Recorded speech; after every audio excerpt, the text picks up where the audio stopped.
Бүгін менің ыдыстарым өзіме рахмет айтты ғой шіркін. Сәлем баршаға, қалдарыңыз қалай? Менің YouTube каналыма қош келдіңіздер. Сіздерді өз каналымда көріп тұрғаным өте қатты қуаныштымын.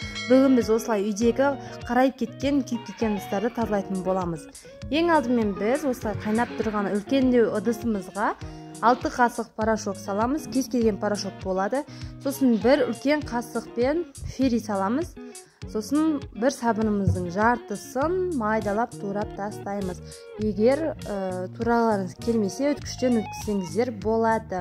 Осылай барлығын турап болғаннан кейін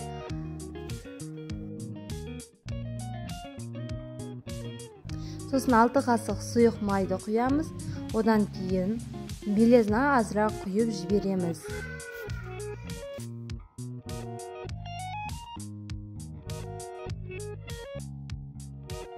Ас содасында 3-4 қасық қосып, жақсылап бір араластырып аламыз. Сосын мінекей осылай біз күйген, қарайып кеткен, май болып кеткен ыдыстарымызды қазанымызға салып, жақсылап орналастырып, кемінде 20-30 минутқа бетін жауып, астын жай қайнатып қоясыздар. Содан кейін өздеріңіз результатын көресіздер.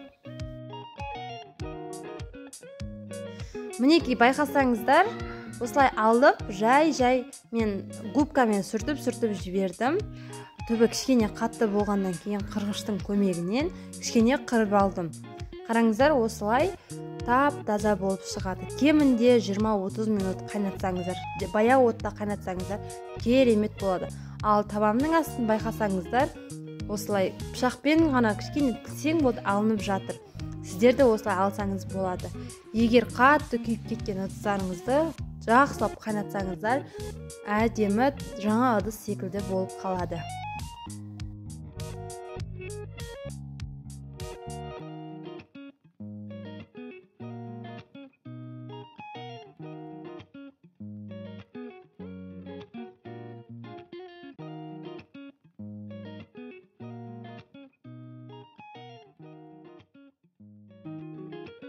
Ол ыдыстарды жуып болғаннан кейін үйдегі құманым өте қатты кір болып кеткен еді.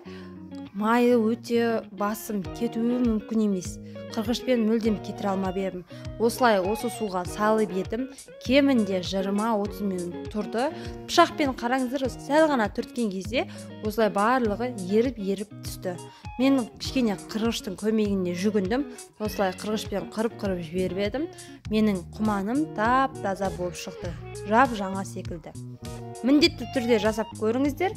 Видео ұнаса лайк, комментария қалдыруды ұмытпаңыз. Достарыңызбен бөлісіп отырыңыздар. Осылай үйдегі кір болып тұрған ыдыстарыңызды міндетті түрде жасап жуып көріңіздер. Ал назарларыңызға рахмет. Сіздермен болған мен Алтынай.